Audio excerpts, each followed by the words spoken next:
നമസ്കാരം. ഞാൻ നിങ്ങളുടെ പ്രിയപ്പെട്ട കഥാകാരി ഡോക്ടർ ബീന. അന്തിക്കൂട്ട് എന്ന ഒരു ചെറുകഥയുമായിട്ടാണ് ഇന്ന് ഞാൻ നിങ്ങൾക്ക് മുന്നിലെത്തിയിരിക്കുന്നത്. നമുക്ക് നേരെ കഥയിലേക്ക് പോകാം.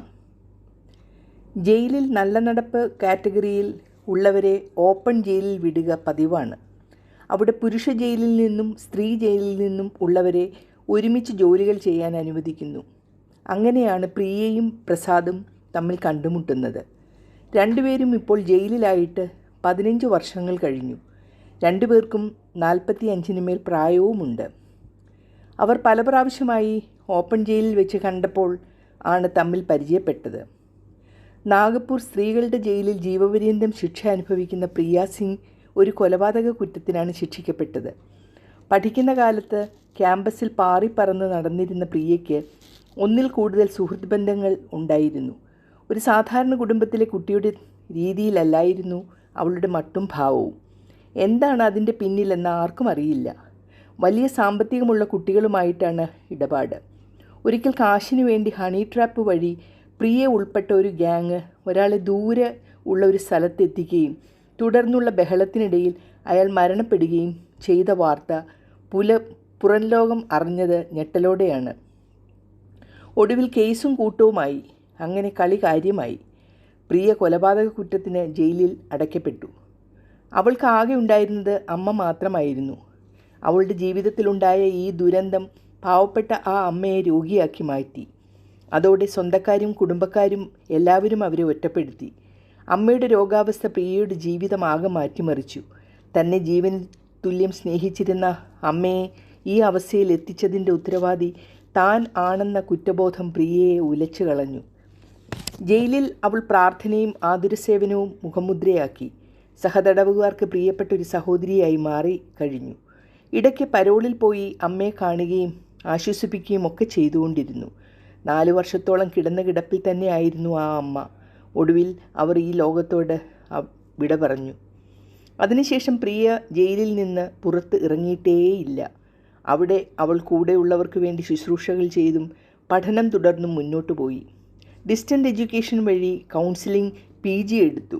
അതിനുശേഷം ജയിലിൽ കഴിയുന്നവർക്കായി കൗൺസിലിംഗ് നടത്തിക്കൊണ്ടിരിക്കുകയായിരുന്നു.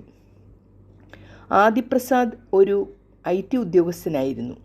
അയാൾ കൂടെ ജോലി ചെയ്തിരുന്ന വിവാഹിതയും ഒരു കുട്ടിയുടെ മാതാവുമായ ഒരു യുവതിയുമായി അടുപ്പത്തിലായി. അടുപ്പം വിവാഹേതര ബന്ധമായപ്പോൾ ക്രിമിനൽ സ്വഭാവം തലപൊക്കി. ഒടുവിൽ കുട്ടിയെയും അവളുടെ ഭർത്താവിനെയും വിഷം കലർത്തിയ ഭക്ഷണം കൊടുത്ത് അവർ കൊലപ്പെടുത്തി. കേസ് നിരുപാധികം തെളിഞ്ഞു. ഒടുവിൽ രണ്ടുപേരും ജയിലിലായി. പരോളിൽ ഇറങ്ങിയ ആ യുവതി പശ്ചാത്താപത്താൽ പിന്നീട് ജീവനൊടുക്കി. അതോടെ പ്രസാദ് മാനസികമായി തളർന്നുപോയി. ജയിലിൽ വായനയിൽ മുഴുകി.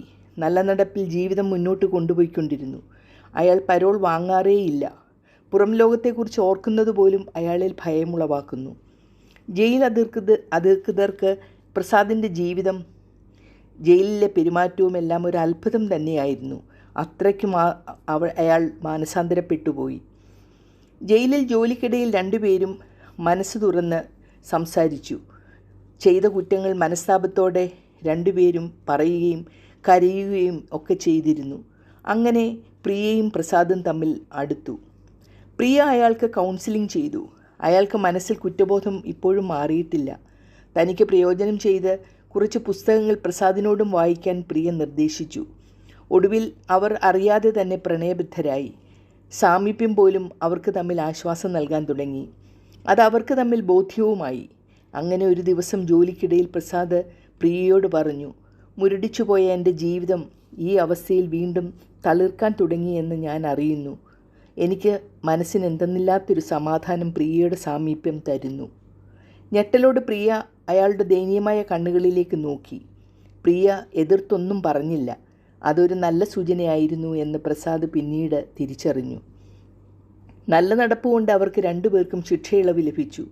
പ്രതീക്ഷിക്കാതെ ജീവിതം പലതും രണ്ടുപേർക്കും വെച്ച് നീട്ടി. ചെയ്ത തെറ്റുകളും പാപങ്ങളും അവർ കണ്ണുനീരിൽ കഴുകിക്കളഞ്ഞു. പശ്ചാത്താപം കൊണ്ട് ജീവിതം ശുദ്ധീകരിച്ചു. ജയിലിൽ നിന്ന് പുറത്തിറങ്ങാൻ പോലും മനസ്സുണ്ടായത് തമ്മിൽ അവർ രണ്ടുപേരും കൂട്ടിനുണ്ടായതുകൊണ്ടാണെന്ന് രണ്ടുപേർക്കും ബോധ്യമായി. കാലങ്ങൾ കഴിഞ്ഞ് ഇന്ന് തിരിഞ്ഞു നോക്കുമ്പോൾ അന്ന് ആ ഓപ്പൺ ജയിലിലെ കൂടിക്കാഴ്ച രണ്ടുപേർക്കും ഒരു സന്തുഷ്ടമായ ശിഷ്ടജീവിതം ലഭിക്കാൻ ഇടയാക്കി എന്ന് നിസ്സംശയം പറയാൻ സാധിക്കുന്നു. സമൂഹത്തിലെ നിരാലംബരായ ആളുകൾക്കായി ഇന്നവർ തങ്ങളുടെ ജീവിതം ഉഴിഞ്ഞു വച്ചിരിക്കുകയാണ്. കഥ എങ്ങനെയുണ്ട്? ഇഷ്ടപ്പെട്ടു എന്ന് കരുതുന്നു. ഇനി പുതിയൊരു കഥയുമായി എത്തുന്നതുവരെ നന്ദി, നമസ്കാരം.